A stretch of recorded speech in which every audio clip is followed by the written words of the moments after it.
Hello, welcome back to IDAGIO Live and to our workshops on the Bach cello suites. I'm Jean-Guihen Queyras, and today my guest will be known less than the extraordinary Bach scholar Christoph Wolff. He will be with us in about 20 minutes. And before that, we will talk about the Prelude from the Fifth Suite. This is the day where we enter this extraordinary, quite fascinating universe of the Fifth Suite by Bach. Before that, I want to extend a short apologize to you, but sincere, heartfelt apologize for last week. For those of you who had the intention to watch the workshop, we had a little technical problem with Adagio, and so the episode could not take place.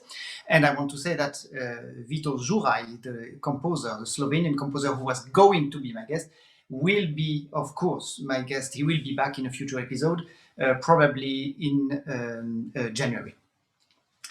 I want to take 1 minute. I will make an exception to what I've done this year to talk about the situation in which we are. Obviously, I want to keep this episode to the essential, which is to talk about the beauty of the music of Bach. Some decisions were made yesterday in France to keep the theaters closed until probably, beginning of January for sure, and probably much later. I want to say, at this point, I can say officially that I strongly disagree with this. I absolutely join the outrage that this has provoked in the cultural world. I just want to say this. I was a month ago, for example, in São Paulo, where they had decided to reopen the theaters. The theater had gone at length to make sure people were at social distance and that all the process, that each viewer, spectator, could come with their ticket on their phone, could sit at their place, go back home without touching anything, and while being all the time at very secure, healthy social distance. Knowing that this is possible, knowing that all the organizers of theaters, of concert halls have had built already and prepared everything for this scenario, this decision is simply not only unjustified, it is unacceptable, it is very unfair, and it is extremely dangerous. I needed to get this out of myself, and now, now let's go back to our topic. Prelude from the Fifth Suite. I play a little bit, and then I will say a few words.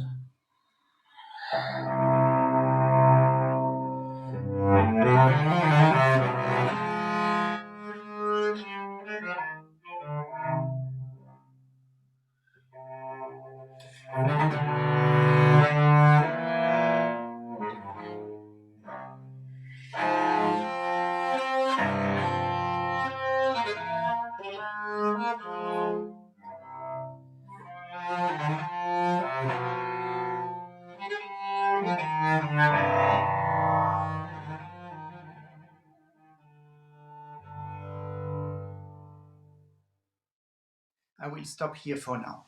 So this is a so-called ouverture à la française. And, well, what does it mean? It means a lot of dotted rhythms and all the elements that give a notion of, well, in a way, noblesse, but also movement. And for this, we will see how Bach uses this to create his dramatic and the language of all of this. But the first thing I would like to start with is the pulse, as almost always in Bach. Pulse is the time, and time comes first. And in this case, this music is in two. in so-called alla breve. Why is it so important? Because if you have this large, generous pulse, within this pulse, you can swing, your playing can live, it can come to life. It is not in the chains of a smaller, regular beat. One little remark about this, if you, one of the first text editions, which was a big step, but which is quite old, but which people still use a lot. It's the first Berenreiter edition, on which the musicologist Wenzinger worked. And he did a great job. It was a great first step in looking for what is actually in the music, in the text. But in this particular case, there are a few mistakes. And here there is one absolutely huge mistake, really super important. It says in this edition that a lot of us use, it says that it is in 4/4, in 4 beats. And if you are in 4 beats, you are just on the wrong path to bring this music to life. A lot of my students come to me and have difficulty to find the right tempo, the right pulse when starting this piece, because it starts with a sort of not improvisation, but something which is not pulsative, which is an open octave, and then this millism, and then so they say it's difficult. We start with this, and then we have to find the tempo while we have already started. Well, I have a little trick here that I want to give you. Before you start playing this piece, think of your dotted rhythm that come later in the piece.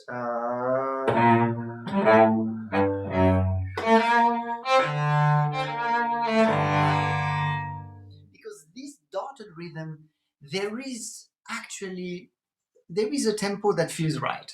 I'm not with variations, of course, and depending on your mood and all these things. But if you get to, you immediately feel, oh, that's wrong. Now we are stuck in 4 beats, and it cannot be much faster.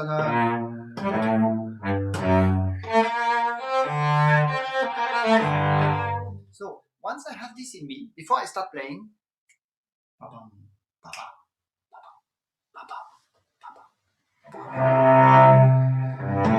and then I aim at the middle of the bar, the C.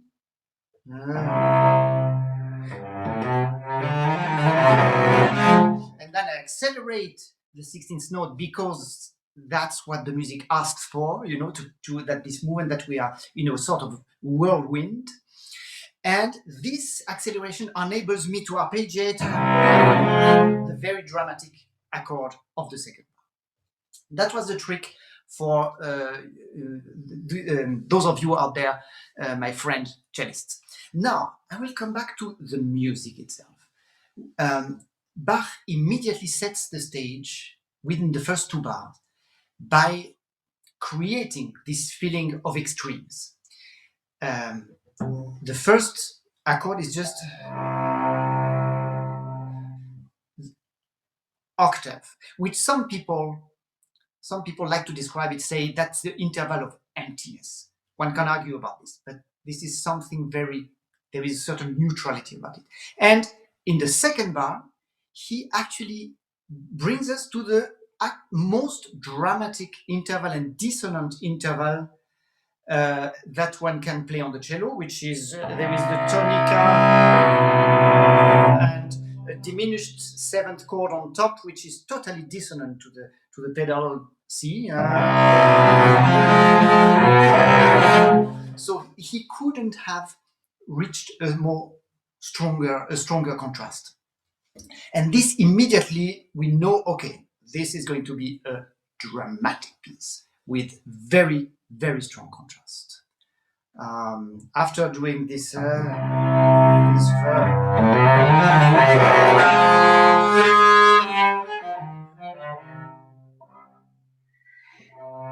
then he starts constructing little elements of phrases.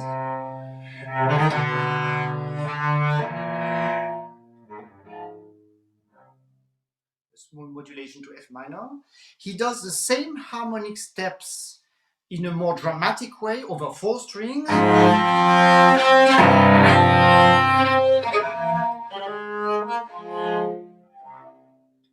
the same length of 2 bars. And then he this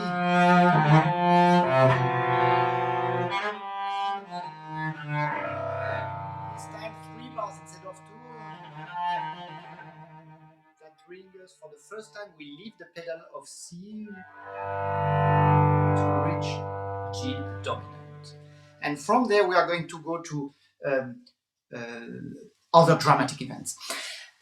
Again, I come back to a little tip for interpreters out there. Another thing that a lot of my students struggle with is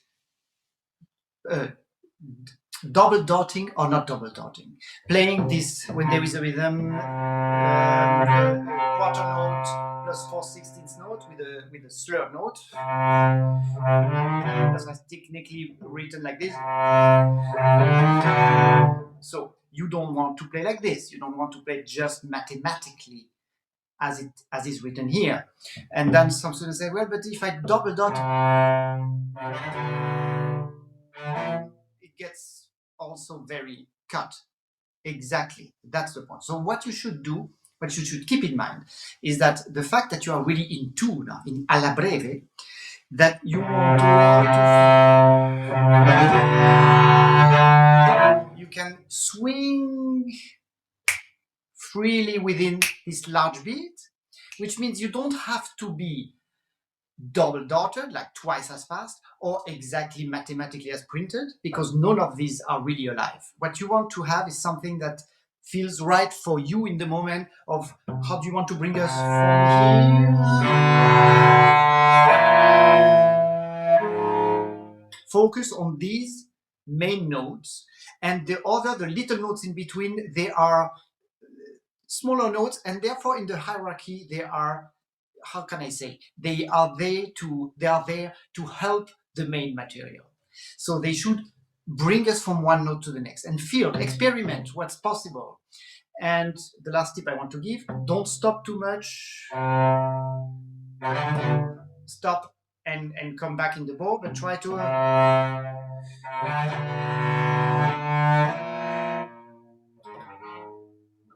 try not to stop too much the long note, otherwise you will get this feeling of cutting the phrase. Now back to our story. We have reached the dominant here. Again, the melism.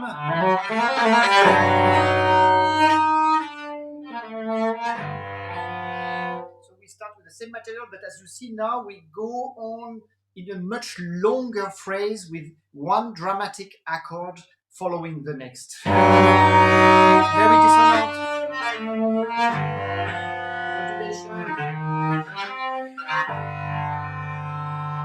Dissonant.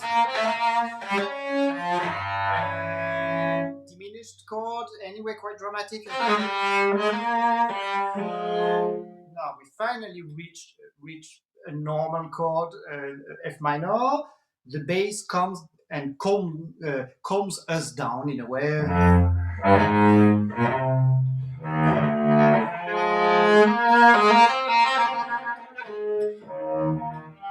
And brings us back to E flat major, which is of course a less dramatic tonality than F minor. But then we big ambitious, that's also energy and drama.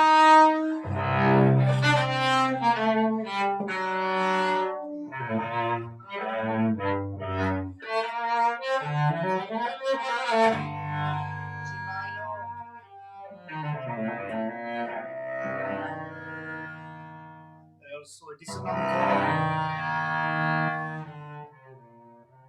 And then cadenza in the sense of improvisation.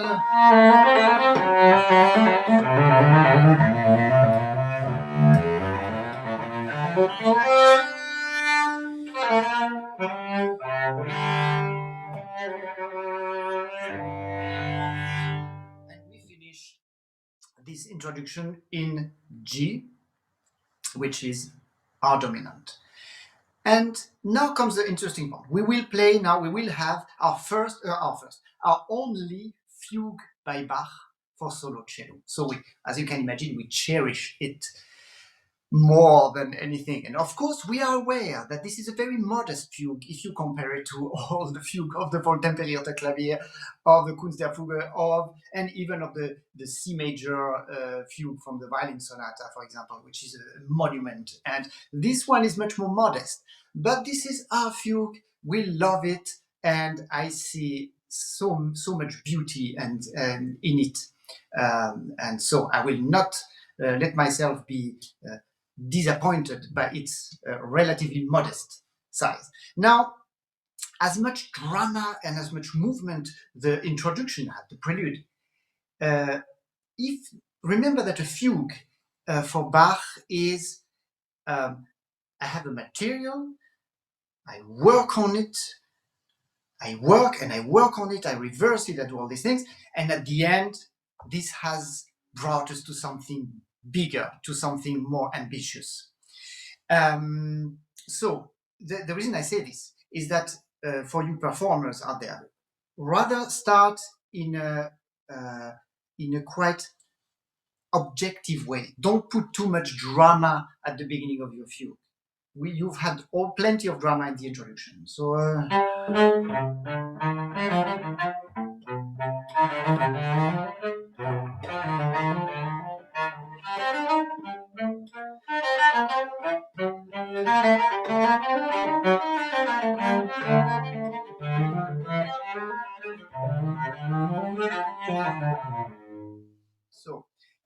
as you see, I love this thing.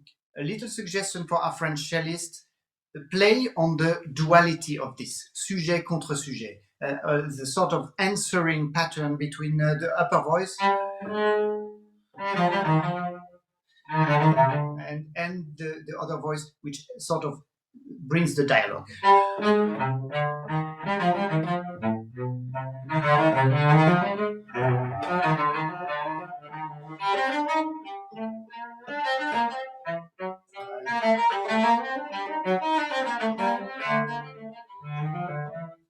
Now, and if you give your theme a clarity at the beginning, it will be this much easier for your listeners to follow the theme as the piece unfolds, and to see all its developments.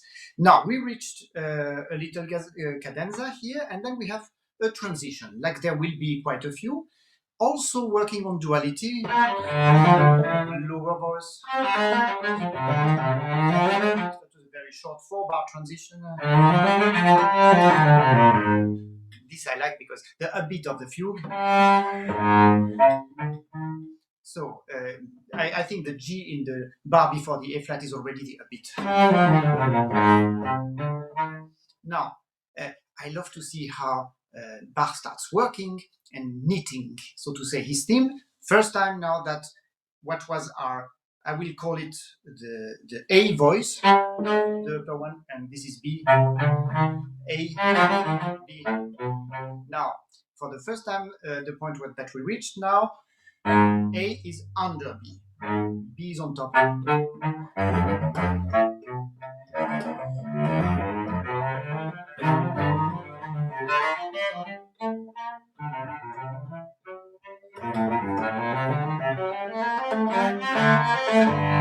Transition, a bit longer one, ascending scales, still with 2 voices.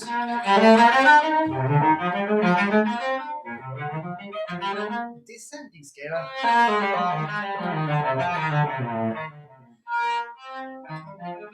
For the first time, the B element is ornamented, so instead of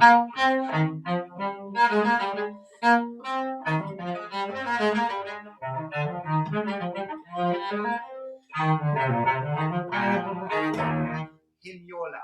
Why is this important? Bach is going to give us a lot of hemiolas in this piece at the end of each little section, and it's like a signal that he gives us. He says, we are finishing a section, and it's his very which I understand as a sort of organized Protestant way to say. So I did something, I brought us to E flat major, cadence. And then we are going to have a little variation of the theme because now so the A motive instead of being descending, it's ascending, and so instead of this.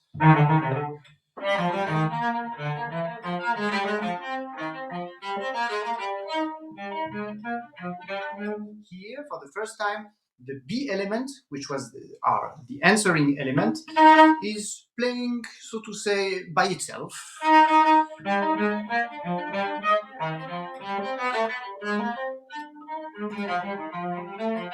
So a lot of ornamentation there. Hemiola.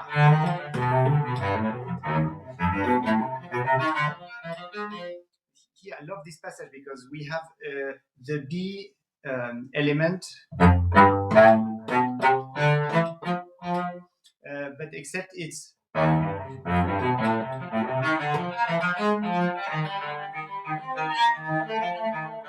for the first time our B element,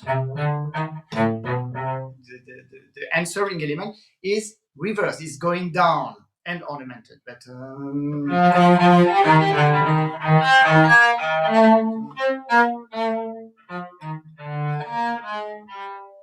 that's the first time that it's going downwards. Again, the theme in a more clear way, Hemiola and cadenza.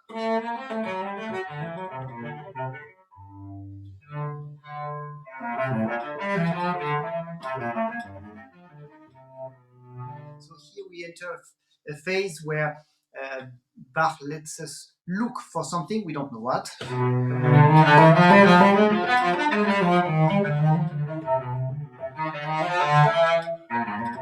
Always a duality between the two voices. Now he's going to have these two voices get further and further apart to create tension.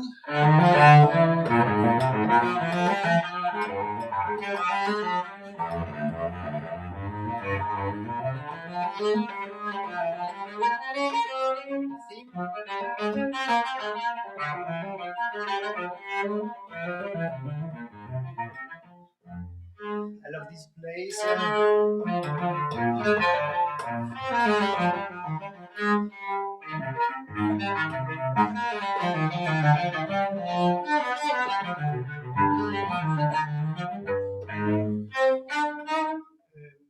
The theme with opposed A is down and B is up, but very far away to create room.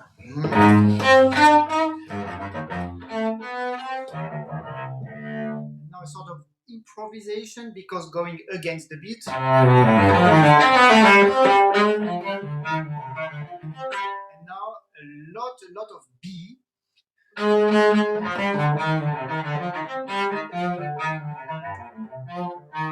Sorry, I don't think I'm playing it that way usually. I want to bring out the thematic element.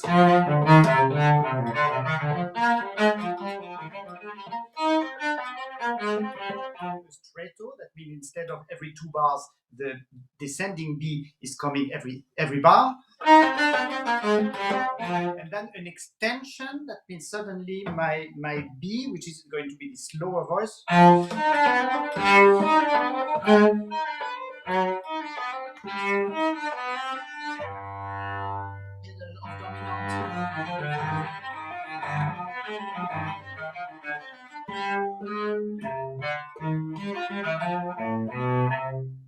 theme in its original form, just for a few bars. So it's like if Bach he has created so many variations and so much energy that he says, let's come back to order a little bit, yes?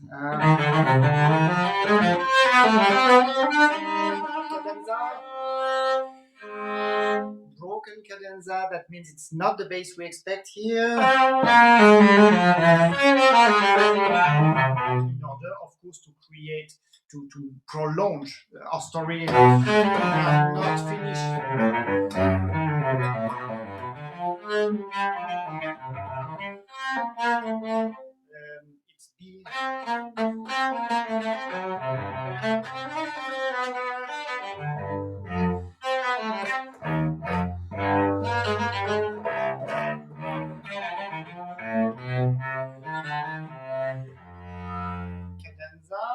improvisation. The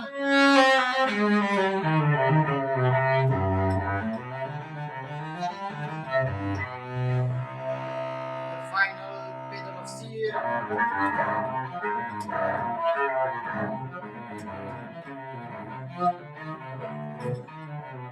Ascending line of the bass, the last one, with a dramatic chromatic here. Final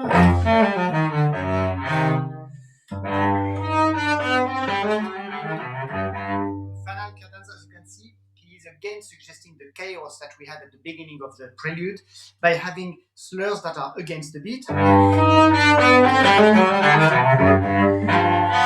the tierce picard, the major.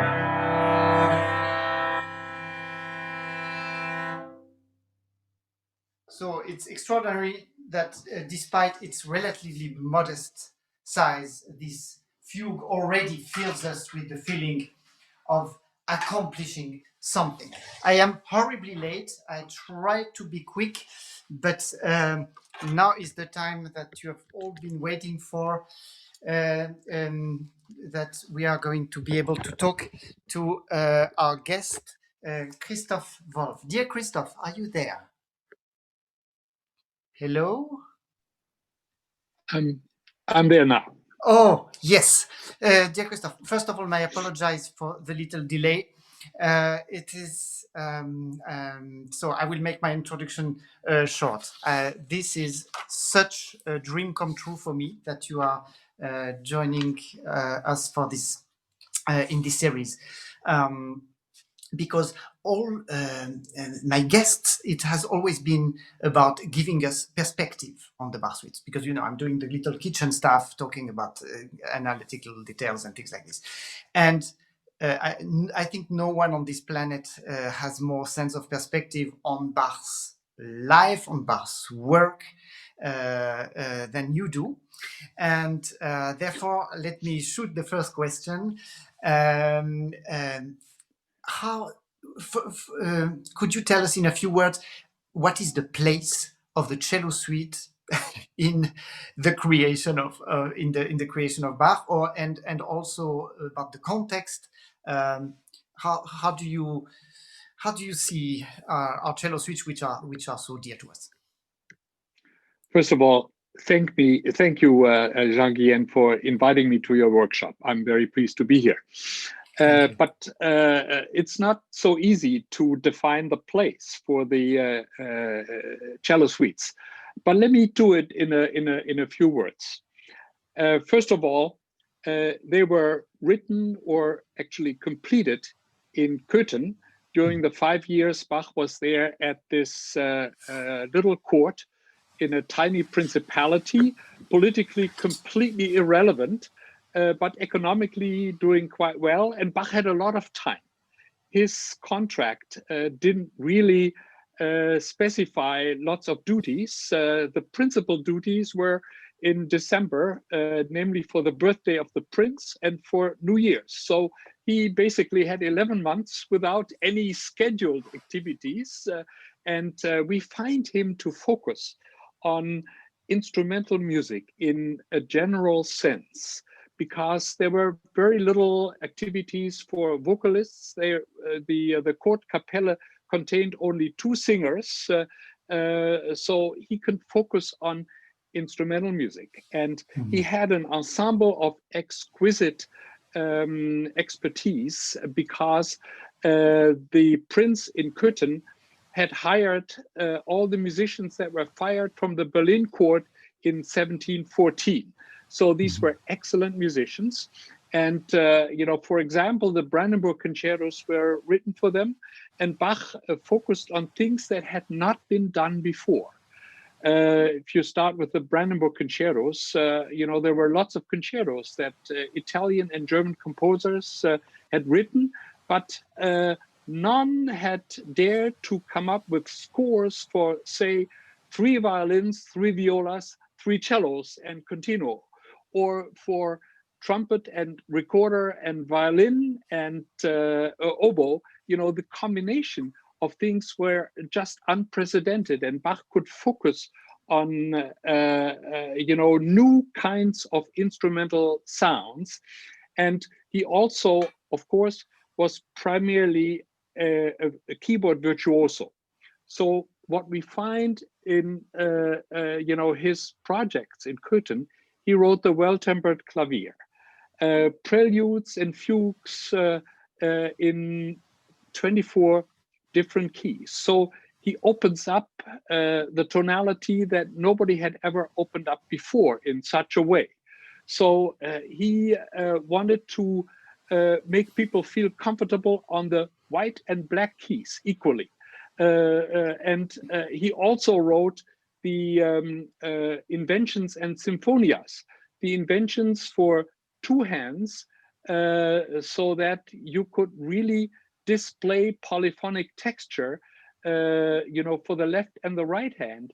But then, with the symphonias, nobody has three hands. So the trick is how to combine the fingers of the two hands, that the result is a singing tripart polyphony.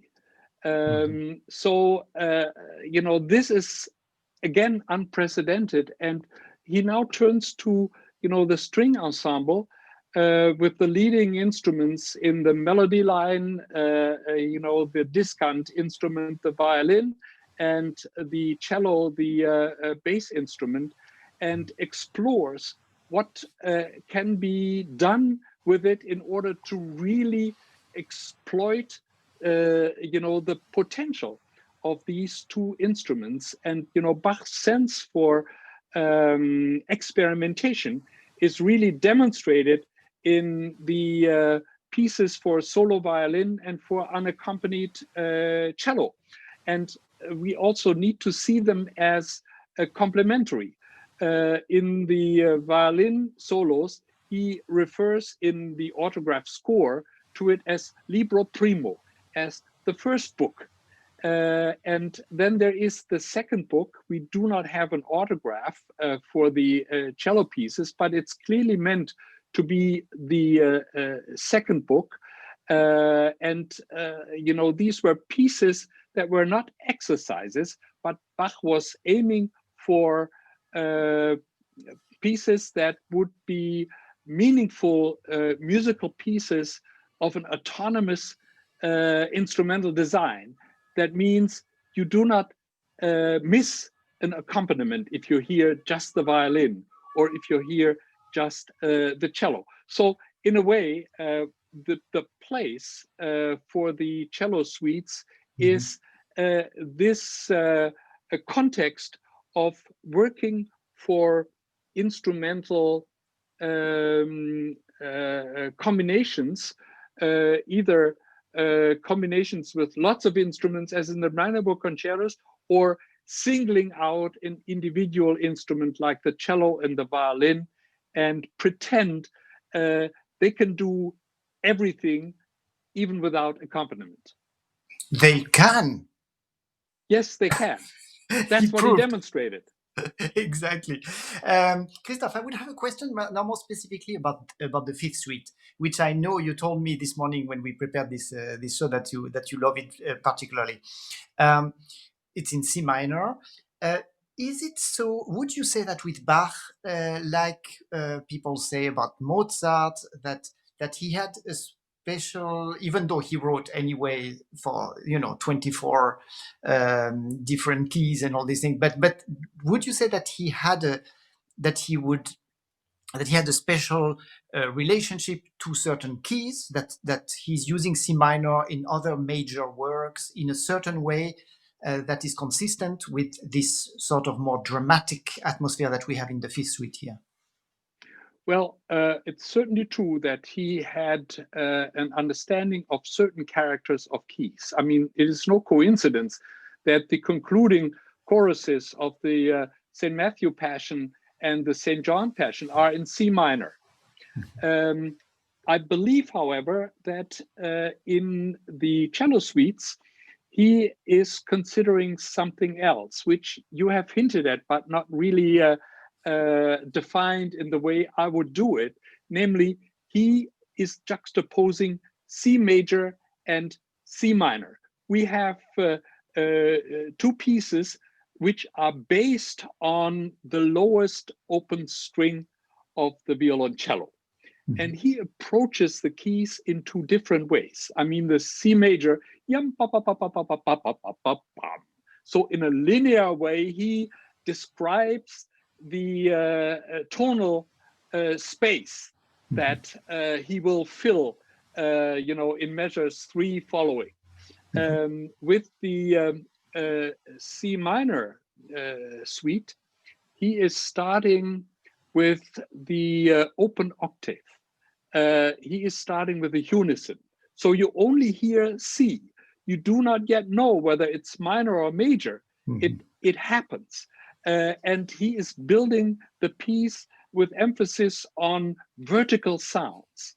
And, the first chord is a violently dissonant chord, as you have explained. And then, with the flourishes in between, the improvisatory style of this prelude that leads to the fugue, he shows all kinds of harmonic possibilities that make C minor harmonically more fascinating key than C major. So I see the two suites in C as exploring the minor and major mode possibilities in a very specific way. I have a question now, which might seem a bit sort of pseudo psychological about Bach, but maybe you can help me with that. I can't help. Well, let's put it that way. What I see in this Fifth Suite is a lot of drama, and yes, he's addressing very, very dark the darkness in us, in life. I think it's about sort of, to put it very, very, very simply, life and death. But so my point is this: some of my very esteemed colleagues tend to see in it a very dark and desperate piece. I find fascinating how Bach, like some other geniuses, manages to address darkness, to address drama, but never getting despaired. That's my perception of it. I feel in Bach still the optimist, even when when he lets us feel adversity in the music. Is that my little kitchen, or can you relate to any of this? No, I think you demonstrated that more or less by juxtaposing the fugue and the prelude. I mean, the French Ouverture that opens the piece and it leads into a fugue, which of course is an imaginary fugue. We never hear two voices simultaneously as in a real fugue. So the listener has to somehow become active and compose the fugue in his head or in her head. So, the two parts of the opening movement show two sides of dealing with musical expression.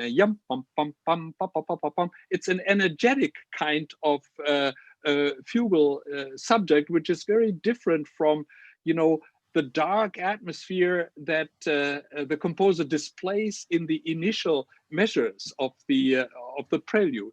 And it's particularly interesting to see what happens in the Saraband, which is an extraordinary piece because it also is in C minor, but he delays the appearance of the C in an extraordinary way, because only in measure 4 he reaches the open string as the goal, and it's searching up to that point in a very I would say reflective manner. So the expression of this saraband is again very different from the initial movement, and I think that's true of every movement in every suite, because he changes the character. And, we have a whole panorama of characters in these suite movements. Mm-hmm. One unfortunately last question, because we have to leave way for the next show on Adagio. But I want to just ask once more. You a bit touched the subject when you presented his time in Cotton and everything, but vocal music as opposed or not as opposed to instrumental music. So, and some people even go and describe it and say, secular music for the instrumental music and sacred music. Would you agree that anyway, maybe it's more a question for me as an instrumentalist, that I find that the only way for me to make sense of this instrumental music that I'm playing is to refer to the vocal music of Bach. In a way, what am I trying to say? That I have the feeling that it's a wrong opposition to say there is sacred and secular, and that actually it's all the same, and that when we are just left with our instrument, we are trying to reach for this Graal, which is the vocal music of Bach. You are absolutely right. There is no juxtaposition in terms of the material Bach deals with. C minor is neither secular nor sacred, to put it bluntly. But with respect to vocal versus instrumental, these elements are mutually informing themselves. Bach was a singer, he was a choir boy, he was a soloist, he was a bass singer as an adult, and he wrote a lot of vocal music, and he also wrote a lot of instrumental music.